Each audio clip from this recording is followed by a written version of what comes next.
All right, welcome everyone. My name is Jamie and I'm your moderator for this session. And before I introduce our wonderful presenter, I have a few things to share with you. Please note that we are in a Zoom meeting and that you have full access to your video and audio and microphone capabilities. Please be mindful of the presenters and other attendees in the session and stay on mute or mute yourself when not actively asking a question or sharing when prompted by the presenter. Should you have questions or comments otherwise, please enter them into the chat box. As time allows, we will share your questions with the presenter and they may monitor the chat as well. Additionally, you may use the chat feature to share thoughts with the presenter and or with each other. The session listing in the conference app details the session and includes any documents provided by the presenter. The app also includes a short survey at the end of the listing. We ask that you complete the survey at the end of the session as it is important feedback for planning purposes. Thank you for being with us and enjoy the session. And now it's my pleasure to introduce our presenter, Arian Reed, who is a fierce advocate for the LGBTQ+ community and the trans community in particular, a former budget technician for disabled students programs and services at Fresno City College, a caregiver, and an artist. Take it away, Arian. Thank you so much, Jamie. I'm just going to take a moment to share my screen.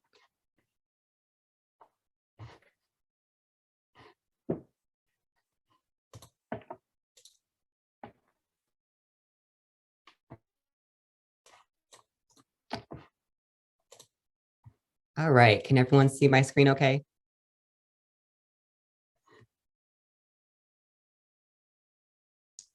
Yes. Awesome, thank you.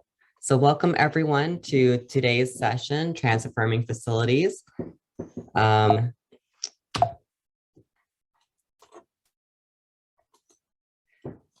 we're going to start off by just introducing ourselves. So I'm going to drop a link to this Padlet in the chat.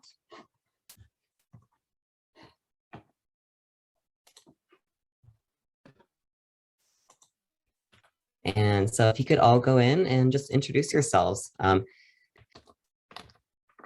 Sorry, I'm on a Mac computer and normally I'm on a Windows, so I'm feeling a little bit technologically challenged this morning. There we go. Okay, so it's now in the chat. So if you could all go into that Padlet and just let me know, your name, your pronouns, where you are Zooming from, and what is the role at your college? Are you a student? If so, what are you studying? And if you are staff or faculty, then let me know what it is that you teach or do on your campus. And also, please let me know at least one reason for why you chose this workshop. So when it comes to introductions, I'll go ahead and start off myself. My name is Arian Reed. You're welcome to just call me Ari. Everyone does.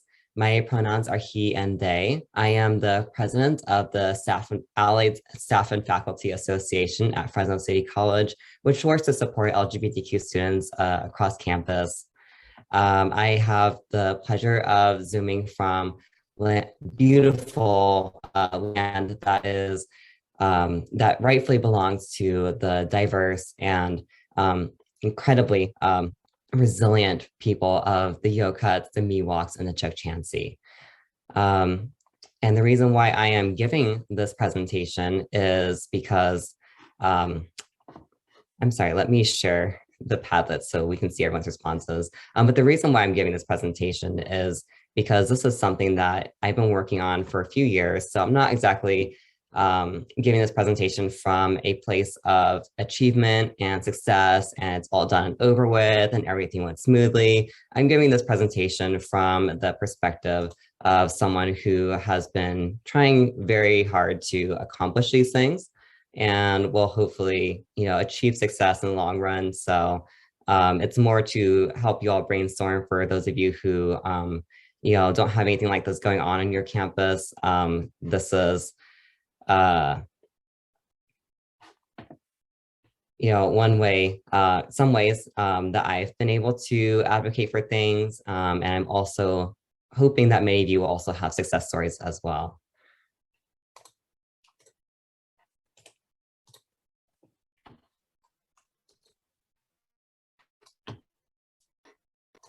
think I have to stop sharing this.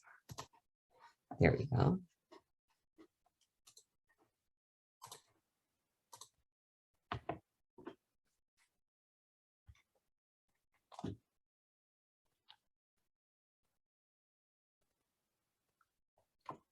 So awesome. I'm seeing a lot of both staff members, faculty members, counselors, directors, students.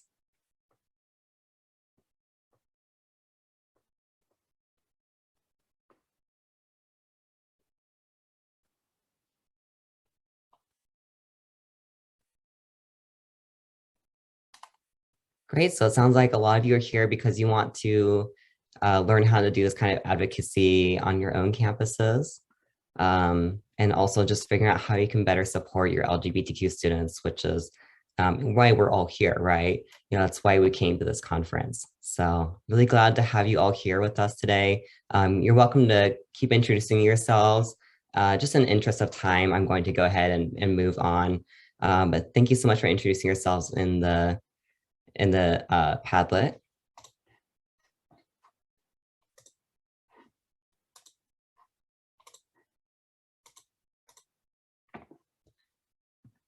I should also mention that I am a fair-skinned individual with brown hair, wearing a gray shirt and presenting against a pinkish Zoom background. And I think I said my pronouns were he, they, and you can all call me Ari. So I just wanted to make sure you all know that because many people do pronounce my first name wrong. But I do welcome the nickname Ari as well, which is also gender neutral. So that's part of the reason why I chose this name. So anyway, I'm going to go ahead and get started. And one of the first questions that I get from people, one of the most common questions that I get in regards to this topic is how many of my students, visitors, and employees, in other words, people on campus, how many of them are trans? Well, that's a really difficult number for me to answer because there is not much research on this subject. Unfortunately, the government doesn't typically subsidize research about LGBTQ people. The government tends to subsidize research that benefits the government. And unfortunately, not enough people within our government have seen the benefits of subsidizing research on the LGBTQ community. But there have been the occasional research studies by other nonprofit institutions, by universities, et cetera. The last one that I know that was on a national scale was done by the Williams Institute in 2016. And during that research is considered to be, the results from that research are considered to be conservative. If anything, they underestimated the number of people identifying as trans. But anyway, that research study found at that time that California had one of the highest rates of people identifying openly as transgender. And they also found that younger adults were more likely to identify themselves as trans than older adults.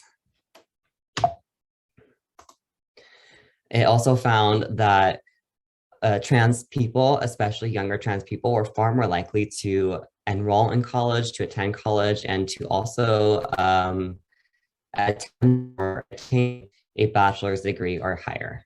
So people who are trans are far more likely to enter the college setting than people who are cisgender. And so now I'm going to ask you a series of questions. And I don't want you to answer any of these out loud. I want you to think about them and just respond to them right away in your own head.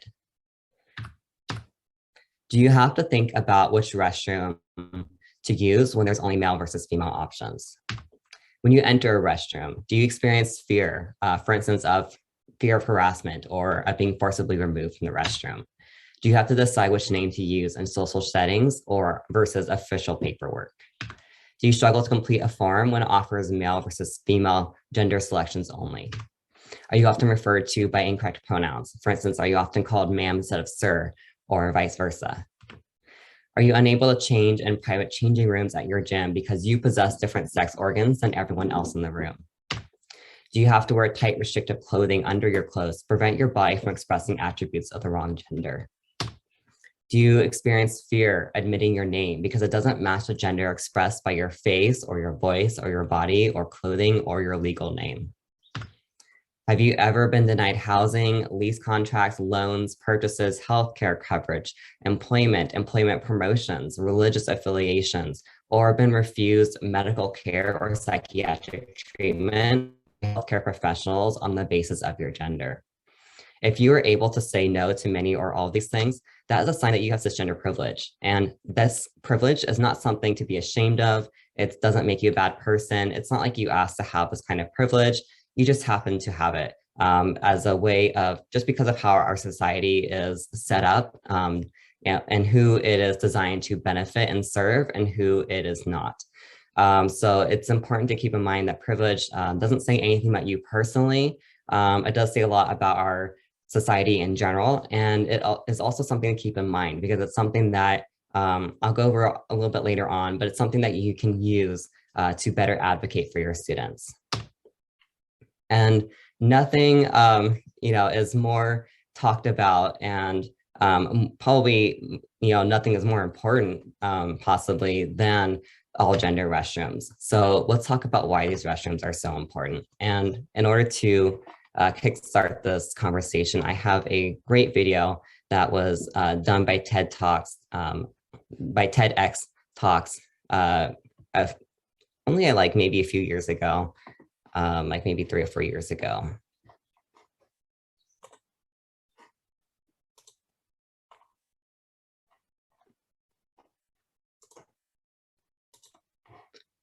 Sorry, I'm going to share this again because I think I forgot to click a couple of very important buttons. There we go.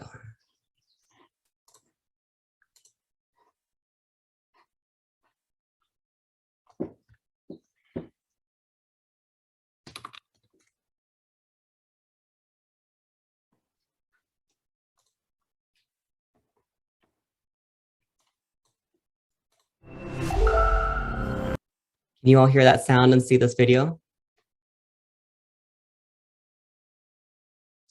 Yes.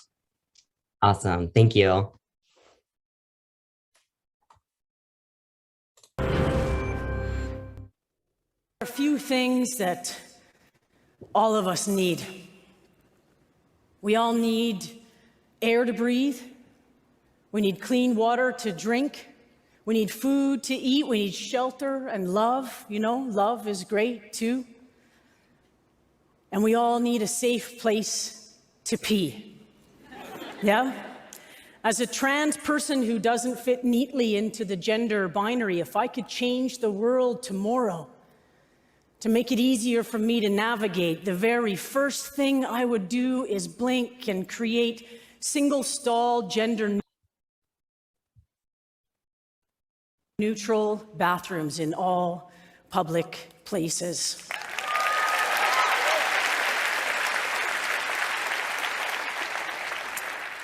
Trans people and trans issues, they've been getting a lot of mainstream media attention lately, and this is a great and necessary thing, but most of that attention has been focused on a very few individuals, most of whom are kind of rich and pretty famous and probably don't have to worry that much anymore about where they're going to pee in between classes at their community college or where they're going to get changed into their gym strip at their public high school. Fame and money insulates these television star trans people from most of the everyday challenges that the rest of us have to tackle on a daily basis. Public bathrooms. They've been a problem for me since as far back as I can remember. First, when I was just a little baby tomboy, and then later as a masculine appearing, predominantly estrogen-based organism. Now today, as a trans person, public bathrooms and change rooms are where I am most likely to be questioned or harassed. I've often been verbally attacked behind their doors. I've been hauled out by security guards with my pants still halfway pulled up. I've been stared at, screamed at, whispered about, and one time, I got smacked in the face by a little old lady's purse that from the looks of the Shiner I took home that day, I am pretty certain contained at least $70 of rolled up small change and a large hard candy collection. And I know what some of you are thinking, and you're mostly right. I can and do just use the men's room most of the time these days. But that doesn't solve my change room dilemmas, does it? And I shouldn't have to use the men's room because I'm not a man. I'm a trans person. And now we got these fear-mongering politicians that keep trying to pass these bathroom bills. Have you heard about these? They try to legislate to try and force people like myself to use the bathroom that they deem most appropriate according to the gender I was assigned at birth. And if these politicians ever get their way in Arizona or California or Florida or just last week in Houston, Texas or Ottawa, well, then using the men's room will not be a legal option for me either. And every time one of these politicians brings one of these bills to the table, I can't help but wonder, just who will and exactly how would we go about enforcing laws like these, right? Panty checks? Really? So genital inspections outside of bath change rooms at public pools? There's no legal or ethical or plausible way to enforce laws like these anyway. They exist only to foster fear and promote transphobia. They don't make anyone safer, but they do for sure make the world more dangerous for some of us. And meanwhile, our trans children suffer. They drop out of school or they opt out of life altogether. Trans people, especially trans and gender non-conforming youth, face additional challenges when accessing pools and gyms, but also universities, hospitals, libraries. Don't even get me started on how they treat us in airports.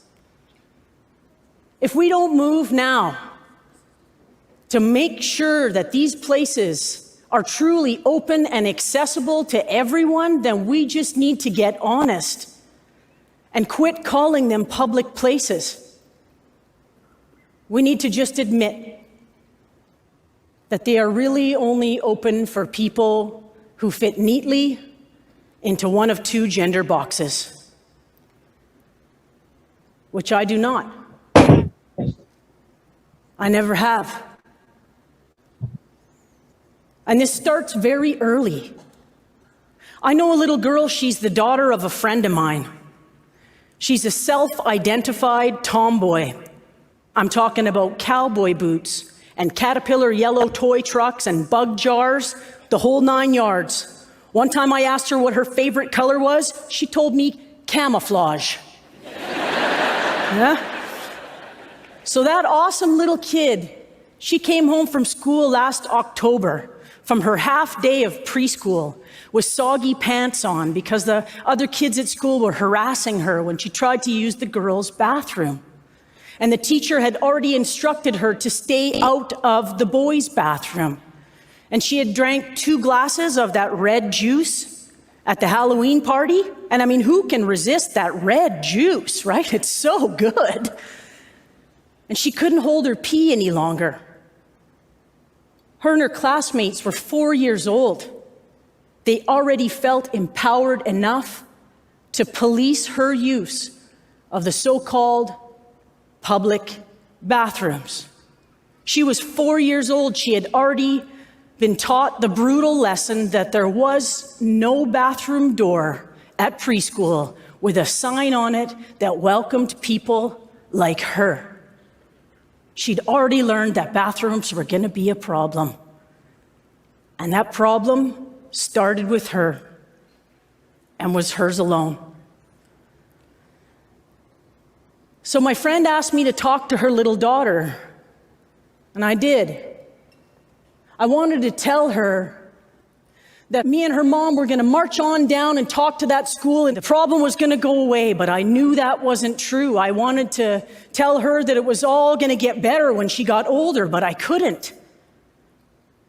So I asked her to tell me the story of what had happened. Asked her to tell me how it made her feel. Mad and sad, she told me. So I told her that she wasn't alone and that it wasn't right what had happened to her. And then she asked me if I had ever peed in my pants before. I said, yes, I had, but not for a really long time, which of course was a lie. Because you know how you hit like 42 or 43, and sometimes you just, I don't know, you pee a little bit when you cough or sneeze when you're running upstairs, you know, or you're stretching. Don't lie. It happens, right? She doesn't need to know that, I figured. I told her when you get older, your bladder's gonna grow bigger too. When you get old like me, you're gonna be able to hold your pee for way longer, I promised her. Until you can get home? She asked me. I said yes. Until you can get home. She seemed to take some comfort in that. So, let's just build some single-stall, gender-neutral bathrooms with a little bench for getting changed into your gym clothes. We can't change the world overnight for our children, but we can give them a safe and private place to escape that world, if only for just a minute. This we can do. So let's just do it. And if you are one of those people who's sitting out there right now, already coming up with a list of reasons in your head why this is not a priority, or it's too expensive, or telling yourself that giving a trans person a safe place to pee or get changed in supports a lifestyle choice that you feel offends your morality or your masculinity or your religious beliefs, then let me just appeal to the part of your heart that probably, hopefully, does care about the rest of the population. If you can't bring yourself to care enough about people like me, then what about women and girls with body image issues? What about anyone with body image stuff going on? What about that boy at school who's a foot shorter than his classmates, whose voice still hasn't dropped yet? Hey, oh, grade 8, what a cruel master you can be, right? What about people with anxiety issues? What about people with disabilities or who need assistance in there? What about folks with bodies who, for whatever reason, don't fit into the mainstream idea of what a body should look like? How many of us still feel shy or afraid to disrobe in front of our peers? And how many of us allow that fear to keep us from something as important as physical exercise? Would all those people not benefit from these single-stall facilities? We can't change transphobic minds overnight, but we can give everybody a place to get changed in so that we can all get to work, making the world safer for all of us. Thank you for listening.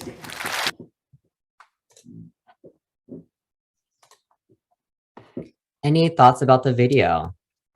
Feel free to unmute yourself and voice your thoughts. And please keep in mind also that because I will be screen sharing throughout the rest of this presentation, I won't be able to see the chat. So please feel welcome at any time to unmute yourself and ask questions or make comments. I love being interrupted. So yes, John. Hey, actually, thank you for showing this video. This was very powerful. I mean, I thanks a lot for trying to make me cry in the morning. But this came up. So we at our college, we have like a college hour, and this has been a big issue. Apparently, I haven't been part of the meetings, but they've been discussing it because we have a transgender student that's been using one of the bathrooms, and there's been people that have been very like angry about it. And someone spoke out because I understand where they're coming from. They had a daughter that was assaulted in a restroom, but the way that they came about it, it was one of those things. I feel bad. I didn't have the words. I didn't know how to fight for my transgender friends and people I care about, because it made me angry. But he made it sound like they're all like everyone's a predator, and it was just so disheartening and angry. But the good thing came out of it, and I want to also give credit to Ari, is from this, some of me and the staff members have talked, and we are going to reopen the LGBT club here at Madera College, because the fact is unfortunately, we all knew what the student that was under, and she's just a sweet person that's just working so hard. And I just want to thank this video. I'm definitely going to present it, and I hopefully as a group we're going to be able to do a presentation to the college, and this is a video we are definitely going to show, and I appreciate it so much. So thank you for everything. Yeah, of course. Thank you, John. And go ahead. I'm sorry. Is it Alina? It's Alina. Thank you. It was a great video to watch, honestly. I'm from Modesto Junior College, and we actually have been working since we created this group, the MGC LGBTQ plus advocates, a couple of years ago. We've been working to get gender neutral restrooms all over our campus, because before we just had 2. And John, I believe it is actually law to have gender neutral bathrooms on campus. I believe that was how we kind of were able to get ours. If I can find the information, I can send it to you. But it has been a great kind of battle trying to get it all done. And there's always something kind of standing in the way, but it looks like they're finally being implemented. I'm finally seeing those signs on some of our bathrooms. So it's really great to see, so that hopefully we can avoid some of these stories and having that happening to some of our students, because our campus is pretty big, and we used to just have like one gender neutral restroom on campus. And if our students have 10 minutes between classes, it's going to be hard to kind of get over there depending on where their class is. So we're really happy to see this kind of be implemented as our students start to repopulate our campus. So that video was really great to see. Thank you for that. And I see someone mentioned in the chat, AB 1732. Is that in reference to the law concerning all gender restrooms on campus?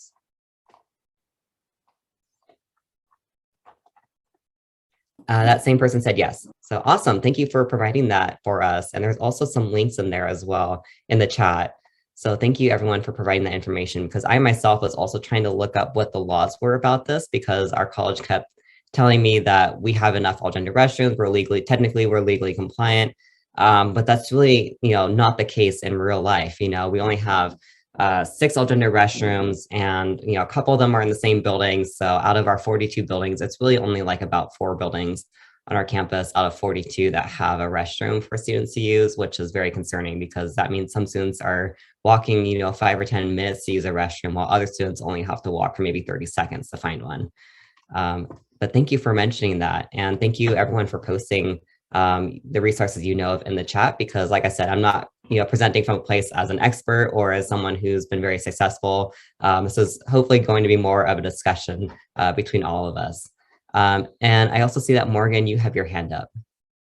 Yeah, I just wanted to share my experience as like a non-binary student on a campus about using restrooms and stuff, and how it's a scary experience. Like, nothing has happened to me yet. I go to Clovis Community College, and everyone there has been very supportive and stuff. But it is a very tense experience to use the restroom, because you never know what's going to happen, right? You never know if you might run into one person who just, doesn't like that you're there. And I have to constantly think about, which bathroom do I use today, depending on how I look and stuff, and which is the most appropriate to, have people not lash out at me and stuff. Thank you for your comment. I feel the same way as someone who Like today I'm presenting more masculine, but sometimes I show up to work in a dress, or sometimes I wear, half female, half male attire, or I go to like something fancy and like I'll kind of dress masculine, but I'll wear heels. And, I'm always nervous, like just even so much as walking into like the male restroom with heels on, are people going to notice I'm wearing heels and, just see the heels underneath the stall and freak out. There's so many different considerations. And, sometimes when I'm presenting very female, I'm like, if I still identify a little bit more as male, so which restroom do I use? The one that I look more like, or the one I, really am? And yeah, it's scary, even in a state like California, where it's legal to use the restroom that most closely corresponds to our identity, male and female just do not closely correspond to our identity, when we're non-binary. So yeah, I too have never entered a restroom without that fear, without feeling anxious the entire time and just sort of like on alert. So thank you so much for your comment. Alina, your hand is still up. Did you have something more you wanted to say? I'm sorry if I skipped over you. No, I just forgot to lower my hand. Okay, no worries. Okay, well, I don't see any more hands up, so I'm going to go ahead and move on. But if you do want to say something, go ahead and speak up, because it's going to take me a moment to pull up my presentation again.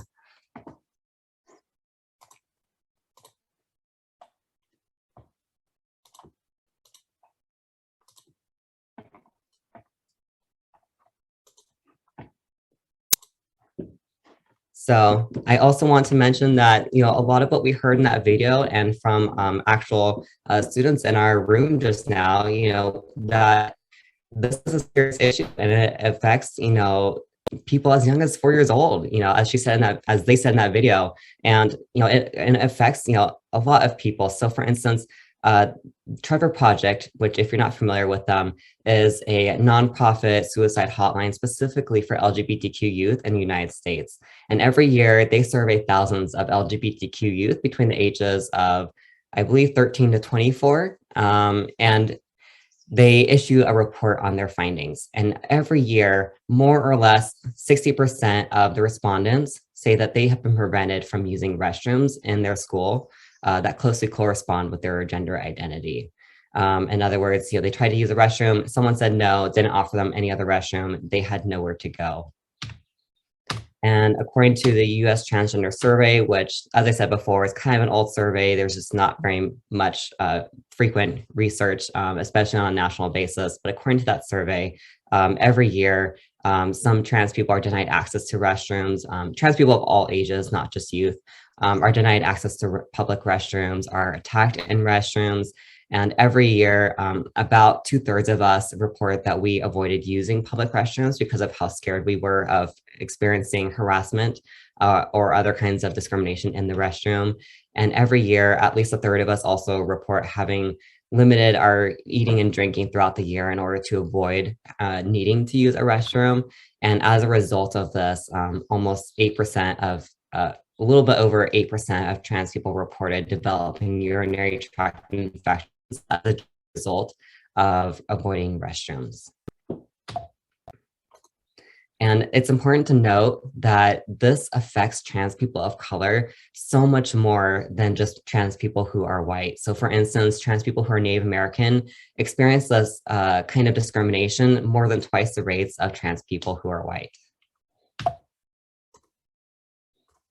And it's also important to note that all gender restrooms, be they single-use restrooms or multi-use restrooms, these kinds of restrooms also alleviate the issues that are experienced not just by trans people, but also by students with disabilities who, for instance, may be accompanied by a caregiver who has a different gender presentation than the student themselves.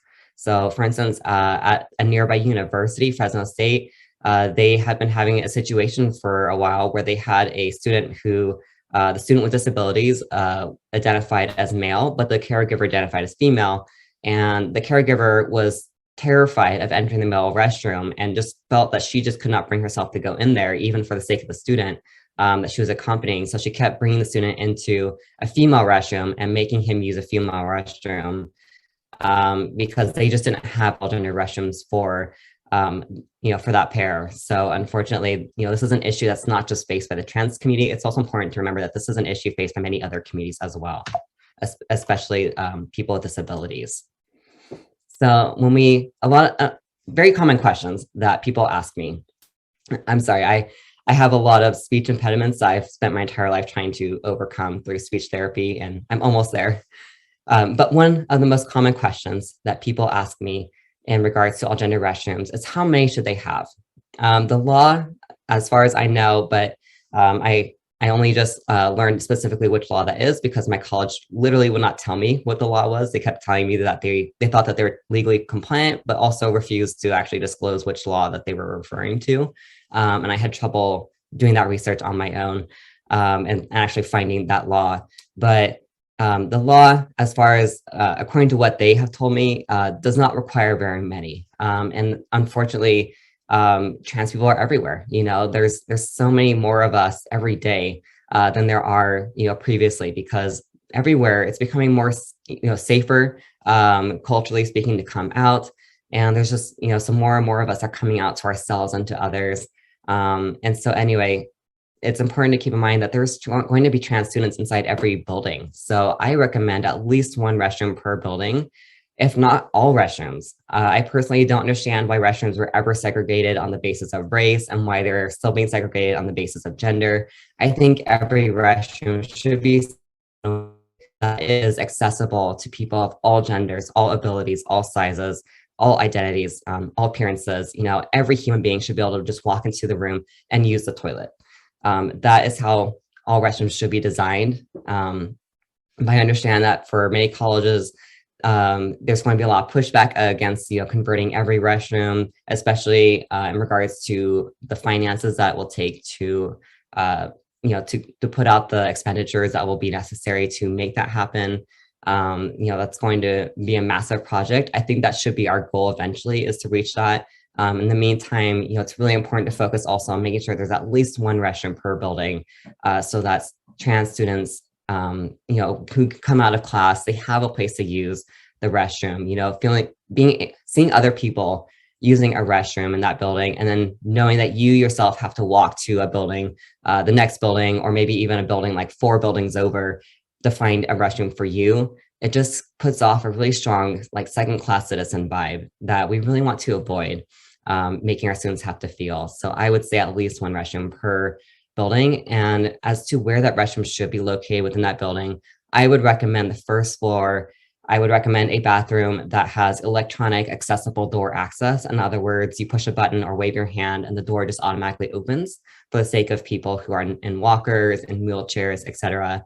It should be easy to locate. It should be, you know, somewhere like maybe near, you know, a main entrance or something, you know, someplace easy to find.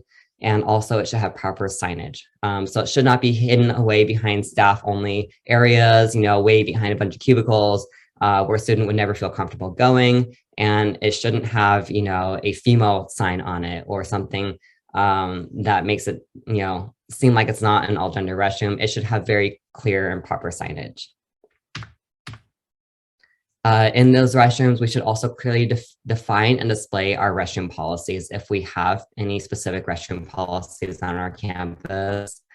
So for instance, we're looking into putting some signs on our all gender restrooms, and also single-use restrooms are currently male or female, but we're trying to change the sign so that they can just, because there's no reason for a single-use restroom to be a binary restroom, right? Because it's just a one room, one toilet, you know, facility. So there's really no reason to designate who gets to use it. You know, it should, if it's accessible to everyone, then it should have signage that indicates that it is accessible to everyone, so everyone can feel comfortable using it.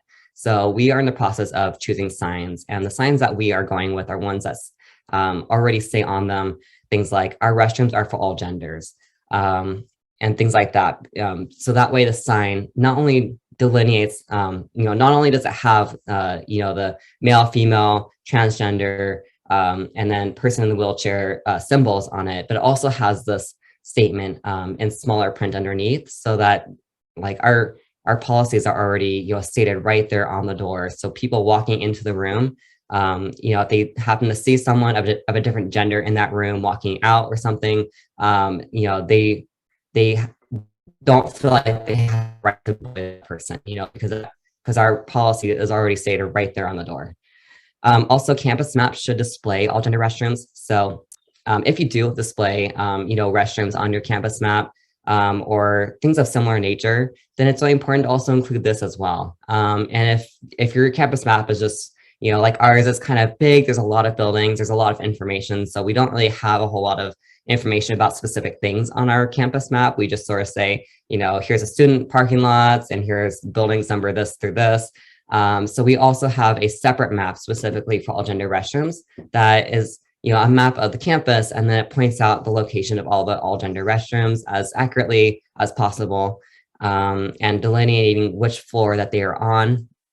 And we keep that map wherever we keep campus maps. So for instance, we give them out physically in one of our main buildings. So we make sure that we have copies of that map right next to copies of the regular map. And then on our website, we also offer digital versions of that map. So we also have a link to the all gender restroom map right next to that link as well. So it is visible wherever the other campus map is visible as well. And before I move on, do I have any questions?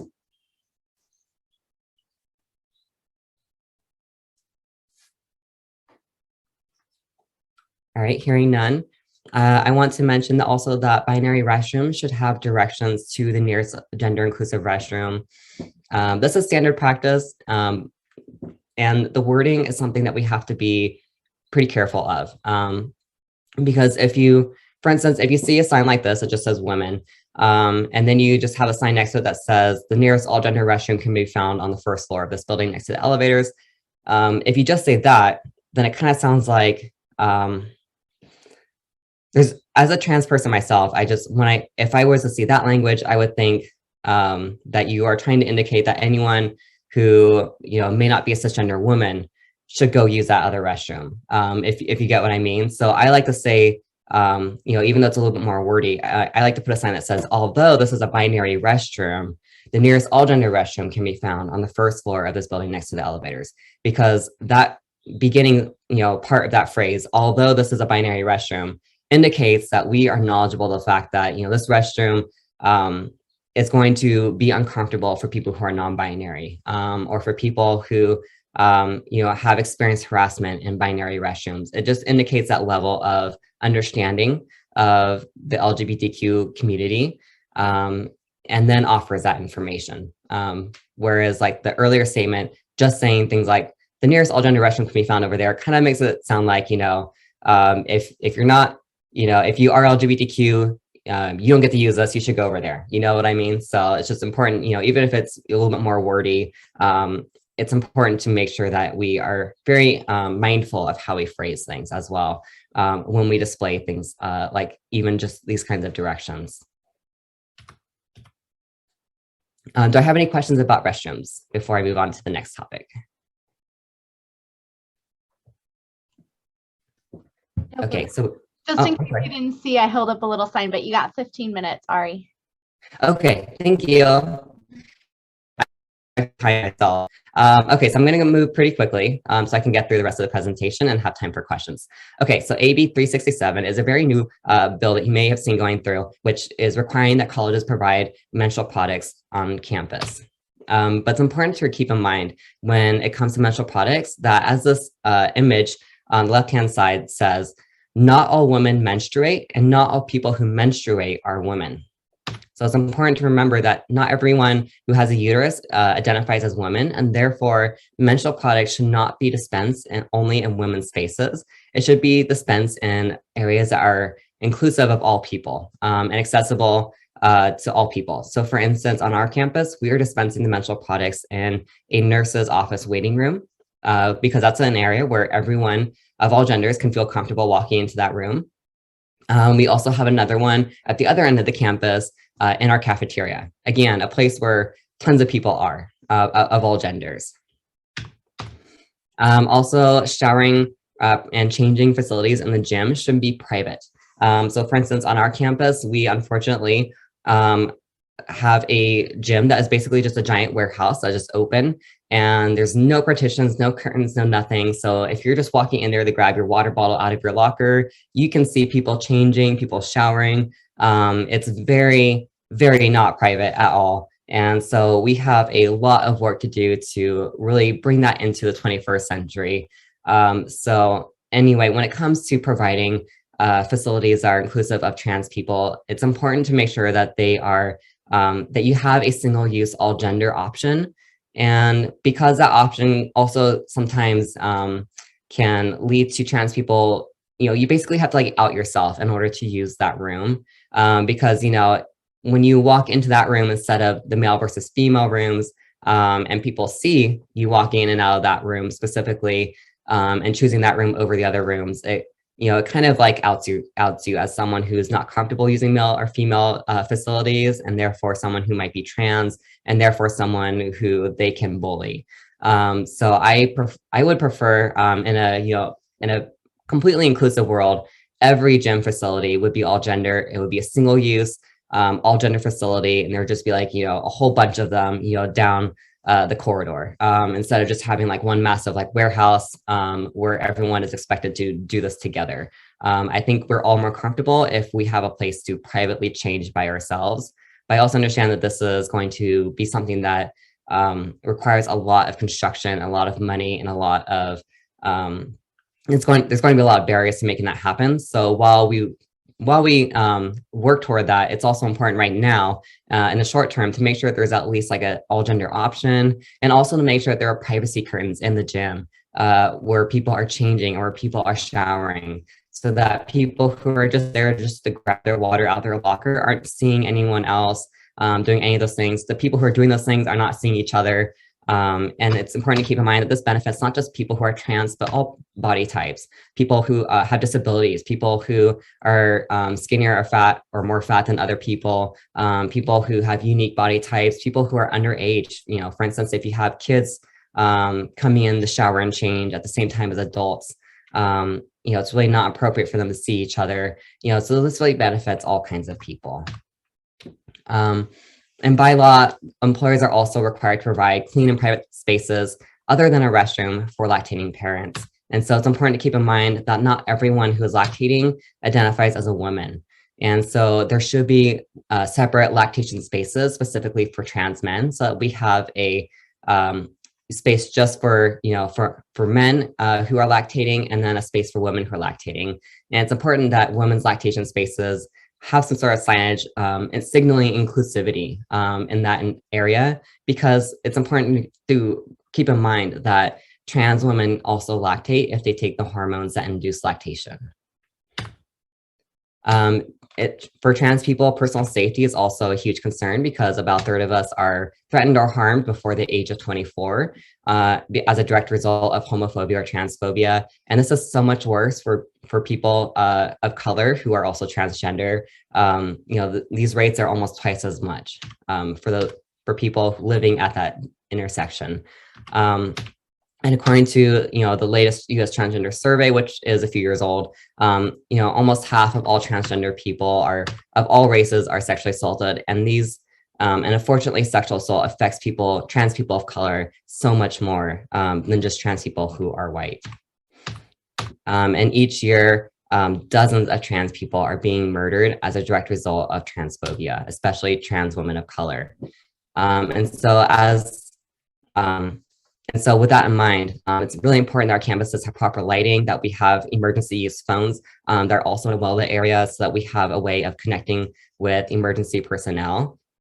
And it's also important to keep in mind that not all trans people are going to feel comfortable speaking with police or calling the police when they are in an emergency situation, or when they are just experiencing harassment. So at my campus, I also have a webpage where we let people know that anyone who has an LGBTQ related concern can call me and speak to me, a trans person, visibly open trans person, about their experiences. And so I do get multiple calls, sometimes multiple calls a week about students just calling to say that to vent about being called anti-LGBTQ slurs in the corridors while walking between classes. Or going to the restroom, or the fact that they tried to use an all-gender restroom that I specifically had opened up for the use of students, and which was being locked again by the staff and faculty, so that students couldn't use it. Just letting me know those different kinds of concerns, because I understand that, a lot of people of color, for, many reasons, both historically based and also going on still today, they're just not comfortable calling the police because they, for many very valid reasons, do not see the police as people who are there to serve them and to keep them safe and protected. So it's important also, I think, to have another option, another person that they can talk to about those things and report those things to. There should also be a physical and advertised LGBTQ resource center with dedicated funding and personnel to actually specifically serve LGBTQ people year-round, Monday through Friday, 8 to 5.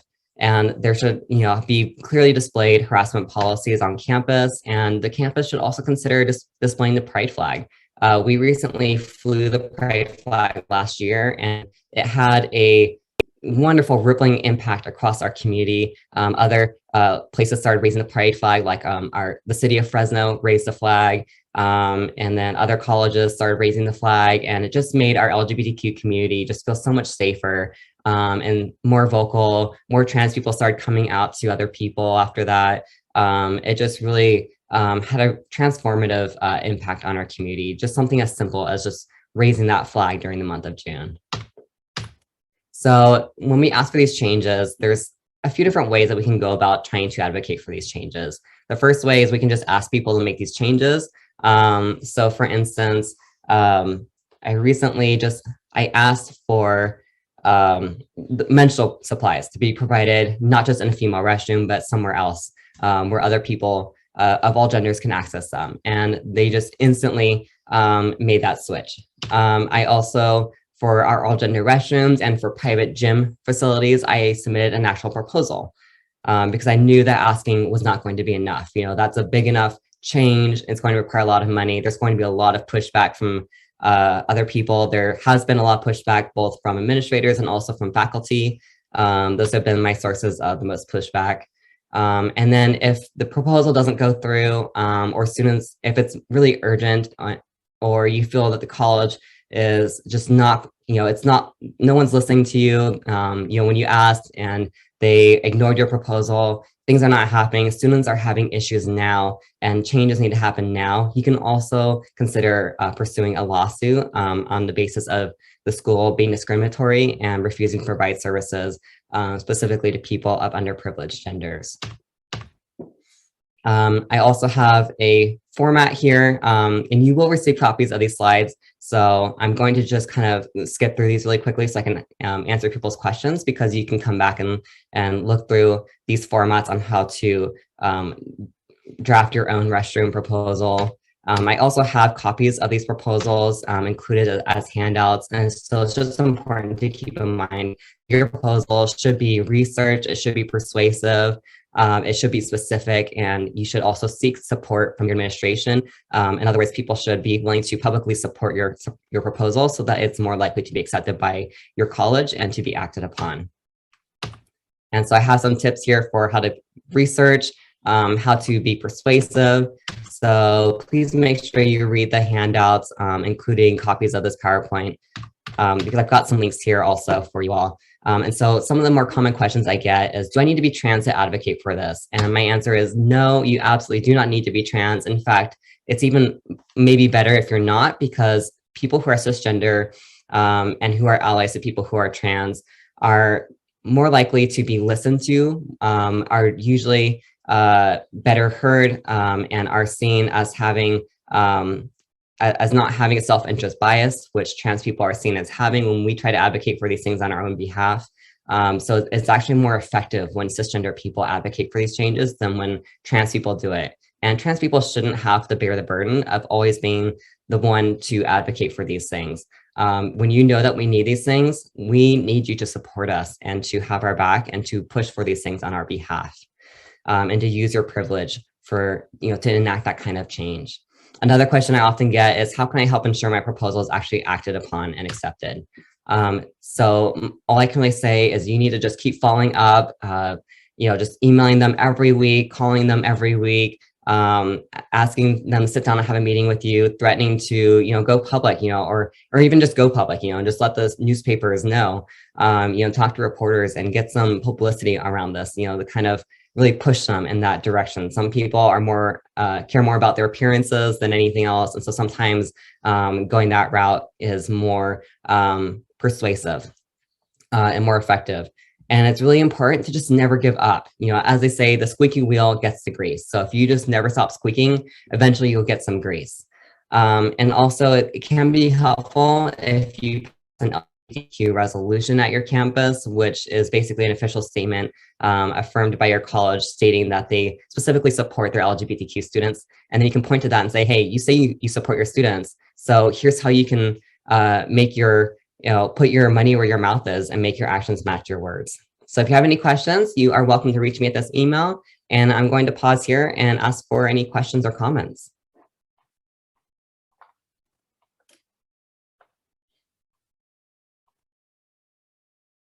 I'll also put my email in the chat as well.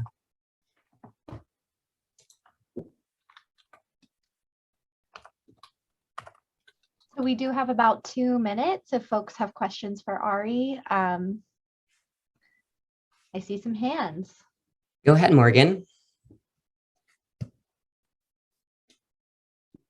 Sorry, something quickly I wanted to add is just that, like, I think the importance of private, like gym sort of areas it's super important, because I remember growing up, I was going to like Kasner, and I didn't know I was trans at the time, but having to use locker rooms where, everyone was changing in front of each other, that was like the first kind of indication I got where like something is wrong here.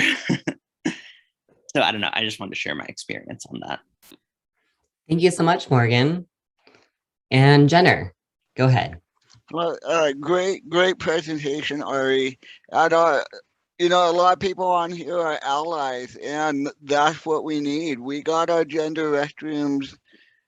We got a couple all gender restrooms because we had faculty and administrators on a task force, and they were listened to, and it finally got changed. So if you don't know what to do, if you don't have a task force, make one and get your fellow faculty and administrators on there. It's a very powerful voice, and it will certainly go a long way to helping everyone on campus. Thank you so much, Jenner. And I also should mention that there is a breakout session specifically about what Jenner just said, of starting a group to advocate for these changes. So if you have more interest in that, please see that other session by another group who is talking specifically about how to do exactly what Jenner just suggested. So thank you, Jenner. And Jennifer, go ahead. I just want to say thank you as an ally. I really appreciate the tips and the video. We feel like you're informed, but obviously you don't have your experience, and so it's just really enlightening, all the data and the tips, and just the way we can advocate for our LGBTQ students and staff. So thank you for that. Yeah, of course. Thank you. And Evan, go ahead. Hi there. Thank you so much for this great presentation. I'd like to pursue this on my campus. I think most of the questions are going to be answered in the slides you'll send. With there was some data from, I think, a national transgender survey, which is I think really persuasive. So I'll look there for that. One question I had, just the number of restrooms per building. I heard your recommendation. Did we say there was a law specifying that, or was that just your recommendation for how to meet the spirit of it? Yeah, there is a law. It was listed here in the chat. I'm just going to scroll up. Let's see, there's SB 1194. I think that's a different one. And then there's AB 1732. 1732. Got it. Thank you so much. And last comment, I went to a residential college where on every floor of my building, there were gender neutral restrooms, and it was great and fine. And that's the world that I hope we live in soon. That's awesome. Do you remember where that was? Yeah, UC Santa Cruz. Oh, awesome. The mid 2000s. Yep. Okay. Thank you for sharing. Any other comments or questions? We do have one in the chat, and we are a couple minutes over time, so I'm going to close this out here in a second. But Ari, if you have an example of an LGBTQ resolution that you could share with the group, that would be much appreciated. I don't have one specifically for this kind of resolution yet. We do have sort of like a general one that was just about raising the pride flag. I am working on one that's going to be much more comprehensive, and that one is still in the works. So I don't have anything to share just yet. But you can email me at that email that I put in the chat, and I can send you the one that we do have done. So thank you so much, everyone, for coming. Thank you for being here today, and I hope you have a great rest of your day. Thank you, Ari. So I'll go ahead and just say thank you for everything that you shared, your knowledge and ideas, and what you've been doing, the work you've been doing is so appreciated. And so as a reminder, the session recordings will be posted in the app within 2 weeks after the conference, and the chat information will also be included. So all those links to the legislation and the TED Talk will be included. And so please fill out the session survey. That's another bingo thing, by the way. And it's listed at the bottom of the session in the conference app. And yeah, have a great rest of the day. We'll be moving to a brief break before we begin our next sessions at 11:45. So again, the links for all sessions and activities can be found in the app. So thank you, everyone. And thank you, Ari. Thank you.